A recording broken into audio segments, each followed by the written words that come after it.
Yo! So today on DreamRich TV, I got the pleasure to sit down with my motherfucking brother VOEVOE.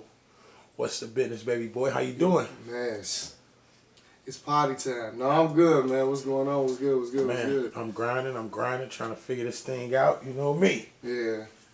Yo, so, but hold on, bro. That is not the, what the fuck? Like, that's what you gonna give me, Vo? Like, you ain't gonna give me no more energy than that? Like, you acting real like Hollywood right now, like, bro. Like, wait, hold on. Let me get high. What you?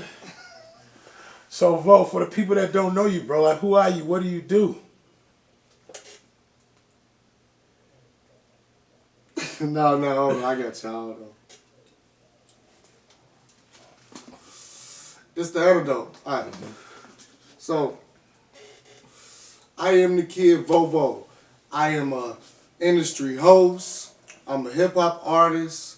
You could say I'm a promoter in a way.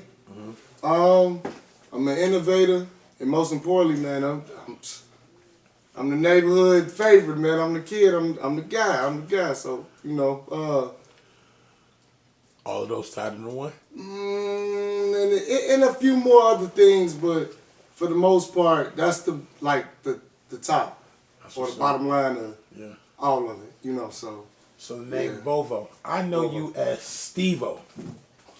Where does Vo come from? Shout out to my boy, C-Boy. You know what I'm saying? Shout out to C-Boy. Yeah, he know what it is. C-Boy, I was locked up, and during the time of my incarceration, I never stopped doing the music. I never stopped writing. Like, they had this thing where we can go to rec, and I get the keyboard, and I would make beats, and I started learning different shit. And long story short, you know, due to my affiliation to, you know, who I'm with, I ain't gonna mention. Right. But who I'm with, they just kind of came up with a nickname. So Big Head and them one day was like, Photo VOEVOE. Now, VOEVOE is kind of like a merge name. You know what I'm saying? Because and still to home, I'm still Steve-O, so I still answer to that. Right. Even Caesar sometimes skip VOEVOE and be like, "What up, Steve-O?" Right. And I'm oh yeah. K Caesar, right? Yeah. Shout out to my dog K Caesar. K Caesar, bro. You know, VOEVOE is a merged name due to, you know, Photo VOEVOE. So it's Steve-O and Photo VOEVOE.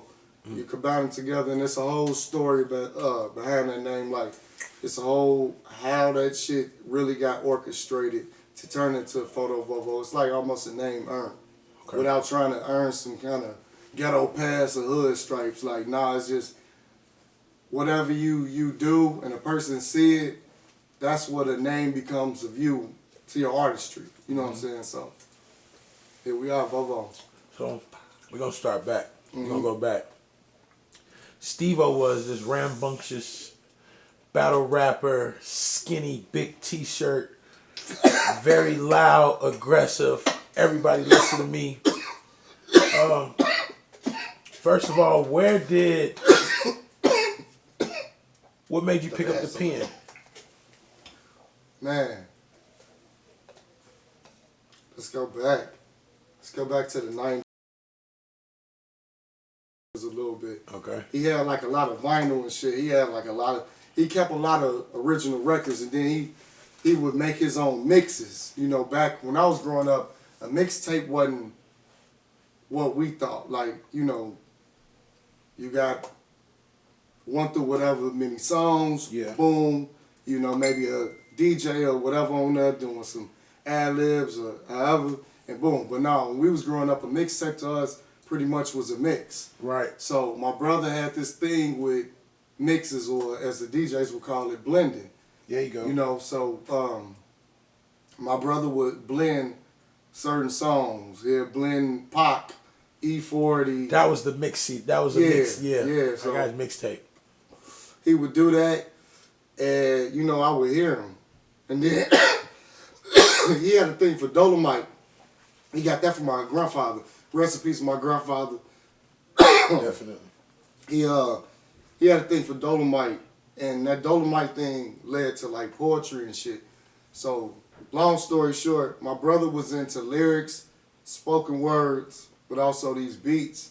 And I used to just hear him do this. And as a kid, your mind a little bit different, but your creativity is like probably at its highest because you curious. You want to know shit. You want to know how this does this or, you know, whatever.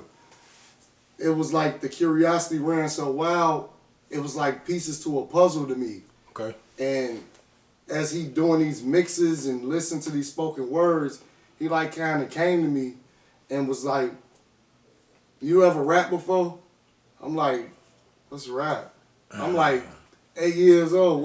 What's rap? Right. And he like, "You know that shit you be hearing me do?" I'm like, "Yeah, well, that's rap." He was like, "No, nigga, that's a song, but they be rapping on you, little stupid motherfucker. Come here." And so he just pulled me, he kept letting me listen, and I just kept listening. And then he was just teaching me poetry. Till one day, he did a blend, and it was a part of the blend, it was an instrumental. And I just kind of took it up on myself. And I got to like, just trying to freestyle to it. And one rip, he caught me doing it. And he turned the music down, and he was like, "So you can spit?" And I was like, "Spit?" I was nervous. I was like, yeah. I'm like, "I guess, I don't know." He like, "Come in, you little stupid motherfucker. You can, Right. Come here, man. You can, let me hear you." Yeah. And I got to like just spitting off the top of my head. But I knew from spoken words, they had a rhythm to their words. Got you. So I was finding rhythms, and I knew whatever I said, it had to rhyme with the next thing. Right. But I couldn't just say anything. Like, I couldn't say, "Go to the store," or something. Like, nah, I had to make it make sense. Yeah. So I was able to kind of spit with a rhythm, and it just kind of grew. He just kept doing it, and it got to the point where he started making mixes off of me spitting. Yeah. To the point where he started showing me at, when they was throwing parties and doing their thing, like, "Check my little brother out. My little brother, he cold. Listen to him." And I wasn't even cold yet. I didn't even know what cold was. Yeah. I just was happy because my older brother was like, "Rap." So how old was this? Like, at what time was this? This was between the age of 8 and like 12. Okay, so from 8 to 12, you was falling in love with hip hop. Yeah. Okay, Yeah. so I met you around 15. I Yeah, met you you around did. 15. Hey, So at 15, who was your influences? Oh, it was Tupac. Music wise? It was Tupac. Period. Yeah. Any Dipset? That came later. Yeah. But it was initially Tupac, and then the environment that I grew up in, it was fucked up. You know what I'm saying? Like, they was doing shit kids wasn't supposed to be seeing. So Right. I'm seeing the pistols. I'm seeing the gang banging. I'm seeing the people getting hurt, getting shot. Like, I'm actually watching the shooting happen, and not me trying to be there. Me walking home from school and me going to the store, whatever I was trying to do. It was some shit. So, you know, man, shit. Yeah, I understand, bro. Just all that, man, damn, as I think about it now, it's just, this 2021. Yep. Let's do something for real. He was a kid that was talking on the platforms You talking about I'm Vito? doing now. V-Man. Not Vito? Not Vito. B-Man. V-Man. Go ahead, keep talking your shit. Yeah, so V-Man came, we was at school, and he came with this just, his whole demeanor, his whole everything was just like, "This is what I do." And I meet somebody else, you know, I heard do it too. Shit, let's go. And Right. so, us rocking together, hanging out, kicking it, doing songs, finding beats, finding fashion, just real brother love. Like, we hung out, and it initially turned to us actually going to Skate World now. At the time, V-Man was already talking to Juan about me. You know, he already... So V-Man was cool with Juan?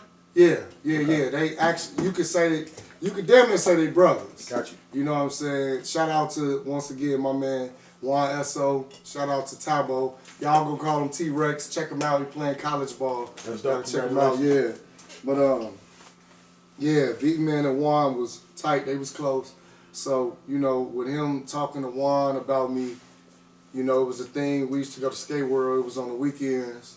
It was a place that we went and kicked it a whole lot. Yeah. You know, because this was the only thing popping for us at our age. Yeah. You know, everything we had, shit got shut down. Oh. And or it gets shut down, then they turn that shit into something else. That shit went from Arcadia to whatever the fuck. Yeah. I don't even know what it is now. It's Area 51 now. Yeah, but it got shut down again. See?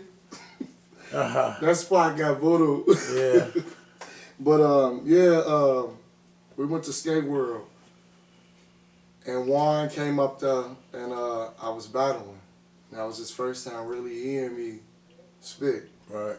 I was about 16, 17 at the time, and he heard me battle, and he was like, yeah. That's dope. Yeah, like.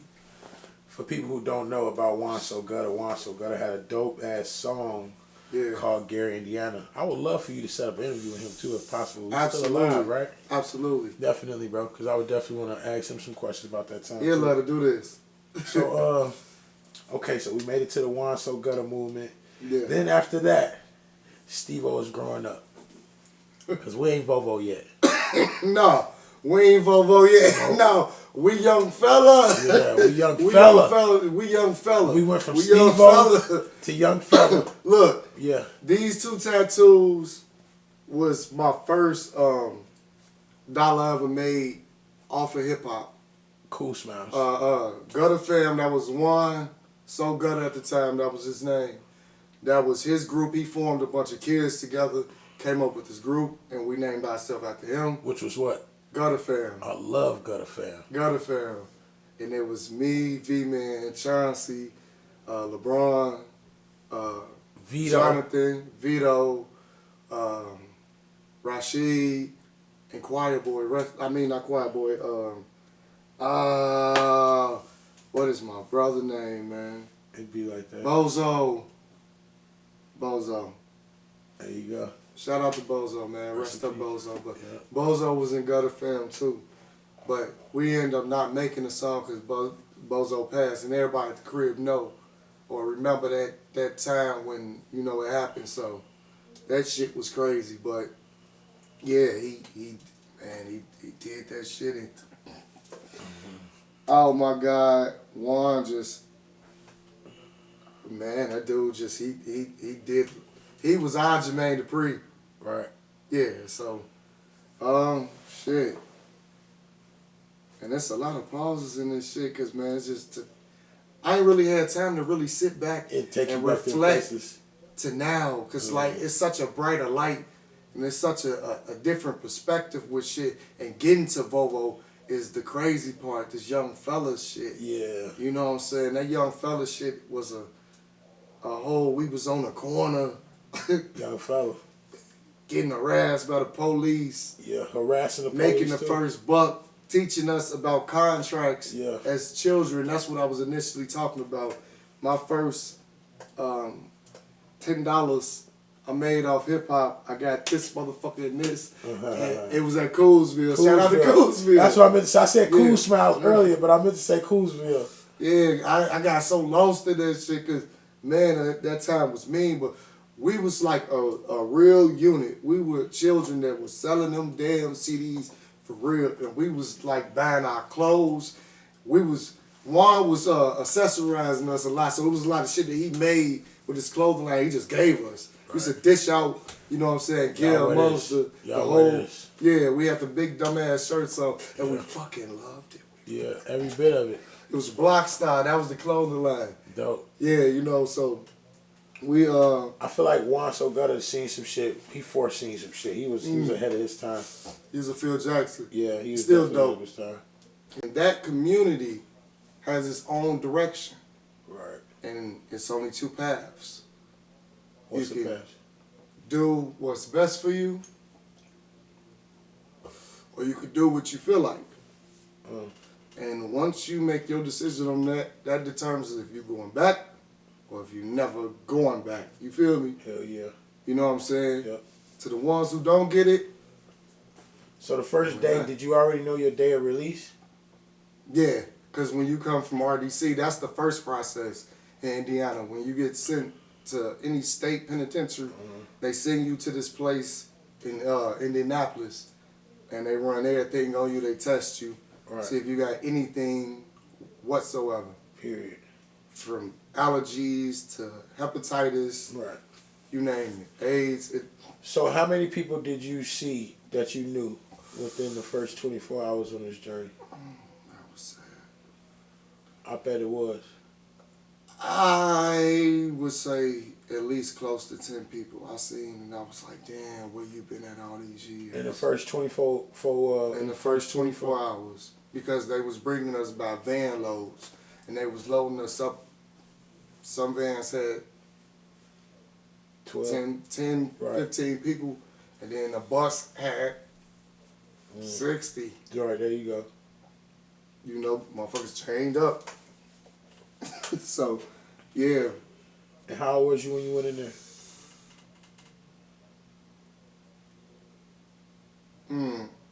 I was 22 going on 23. Going into prison for 5 years. Yeah. And it wasn't even 5 years originally. This just come from going to prison and going through the time span of, you know, getting time cuts and shit. And it's time cuts you get, it ain't no programs niggas doing. And they're like, to all you niggas that do that shit, I ain't got nothing to do with that. But don't come tell these folks out here like y'all had some kind of gangster story, gangster walk, because nah, whatever you do, any kind of program that's trying to renew your mind, and you come out on that gangster shit, man, trust and believe, whatever step you try to make, you gonna fail in it. Yeah. So, you know, you got time cuts in there that you can just actually get, such as school. You know what I mean? You can get your GED, you can get a degree in whatever college they offer, whatever school services they have for that. So it's just certain programs that you can get in, you know, different trades that you can get time cut. So I got a lot of my time cut down from just doing school. A lot of school and a trade. What trade you come out with? I actually stepped in the optical field. What's that? It's funny as hell. Optical deals with your visual, your eyes. So, you know, I had a chance to work in that position. I was an optician. Got you. And one of my actual best friends was, she was my manager. Yeah. Okay. Yeah, so, and man, I worked in that field. I ain't make it too long. But you did come out and work in that field? Yeah, I did. I actually got a trade in the penitentiary and got out and did the job that I got a trade for. That's dope. So, yeah. So then we fast forward. No fast forward. Yeah, we gonna fast forward through these tough days. Yeah. I don't even know how many days that is exactly. Because it's a lot of deaths. Yeah, I know it's a lot of. We didn't even get to the depths. Yeah. I don't even want to get to the depths, bro. You feel me? Because I know it's a darkness that you got to get through. Yeah. It was a cloud. Definitely. But we found sunshine after that rain, so amen to God on that. Amen on man. Everybody don't make it through that is what I'm saying. Absolutely. Okay, so after that, we go into VOEVOE gets out of, now you VOEVOE. You get out of prison. And when I seen VOEVOE get out of prison, I seen blitzing. I seen you performing everywhere. I seen you recording like a motherfucker. I seen you grinding that motherfucking musical horse. I really seen it with my eyes, bro. I seen you doing music everywhere. I seen you doing shows everywhere. I seen you linking back up with Lady C and everybody like that. Okay, let's stop right there. Is this when you got into tune with the Lady C's? When I first got out of prison, I got tuned with Lady C. Here we go. So I'm right in the right spot. Let's go. Yeah, so when I first got out of prison, the two people who stepped up and said, yo, I heard about what happened to you, and bro, whatever you need me to do, I got you. And that was to my homeboy, you know what I'm saying, old dog Orlando, man. Shout out to N1P, man. Orlando came and was like, you know, Whatever you need me to do, hit me up, I got you. Right. Lady C came and slid and was like, what's up, bro? You still doing music? I heard what happened. Is this a career, you want to see yourself doing? Because I'd love to have you on the team. And those two just been phenomenal. You know what I'm saying? It's had its ups and downs, but those two are still phenomenal people, 100%. So shouts out to them. Sincerely, that come from the heart, and they know I'm telling the truth about that. Yeah. That's why, I rock with Old Dog, just for the simple fact that man just came through just because he wanted to come through. It wasn't even because somebody networked us or nothing. Like, when I sing Old Dog, I'm fresh out, so you ain't got shit unless you had that shit when you got locked up. Right. You know what I'm saying? Yeah. I ain't got shit. I'm It gonna was tell you just the a truth. notebook in my word. Old Dog and his brother been solid with me for a very, very long time. Yeah. They Shout always out been to them solid. brothers. Shout out to them man. brothers. Definitely shout out to the brothers. Shout out to them brothers. Shout out to them brothers, man. So, as this current moment, you just stuck on the artist wave because that's what you went in doing. When did this new burst of energy come? Now you hosting parties from here to the I don't know where the fuck where, and now you like, I know what a hit record sound like. Now you done turned into like the A&R of the streets almost. You know what? I just call it the same kid, just on a different floor. Okay. Because you still have to grind it that same way. When I was doing a lot of shows, like you said before, Yeah. I remember the time. It was times I was never home. It was times I was on the road. It was times I didn't, see my kid, see the lady I was with at the time. Like, it's a lot of sacrifice with hip hop. So, the whole thing with that, man, it was just after entering shows. Shout out to Fleet DJ, shout out to my player partner Jason, man, Jason Holmes, DJ Ty, I love them brothers. Shout out to the Fleet. Shout out to the Fleet. Fleet DJs. Oh my God. I am the kid, Fleet DJ VOEVOE, don't get it twisted. But it was a party. It was a party. It was Lady C and I think Libra Bash or something, but it was some kind of bash. It was her birthday, and it was lit. And I just came to doing what I normally do, supporting Ice World, and we all had assignments. Like Ice World is really a label. Definitely. They Shout really out to Ice run, World. Yeah, they really run the way a label go. So this is like an assignment or assignment. That's why when you smoke that shit too much, Yeah. you start saying that shit crazy. Yeah. But let me get back on course. But it was a place we had to go at that time, and I came in and I actually thought I was gonna perform, but Lady C and Jason came to me with the mic and was like, "Look, I got something I want you to do." And I'm like, "What's up?" And she like, "You go host the night." I said like, host? Like, Right. yo, what's up? They was like, Lady C and Jason was like, yeah. And they snickered with them like, man, no. Yeah. They was like, maybe, trust me, you got it. Yeah. Go ahead. Okay. And they hand me the mic. And I feel like every host has this eye. And it is totally separate from being an artist, but you need to be an artist to understand how to evolve with hosting. Because it turns into a skill. Break it down, K. So, when they put this mic in my hand, and I looked at the crowd, I had to understand what I was looking at. Right. And what I noticed was, I seen the vibe of refreshment. Meaning that I seen a breath of fresh air. I seen people in there laughing, rejoicing, drinking, kicking it, dancing. I seen nothing wrong. I seen nothing that could have went wrong at that moment. But I also seen somebody too drunk. And something so small could actually equal out to something huge if you let that flame, you know what I'm saying, ignite. Yeah, exactly. So, you got to overwork the fucking muscle. If you don't overwork it, it's not gonna work. not at all. But I've truly seen you work so hard in 2020. We just gonna start there. I seen the mission to get to 2020, but in 2020, bro, I seen you just blow out, just went crazy. So let's do. It's getting tight. Let's do. Who all you done hosted for? Go.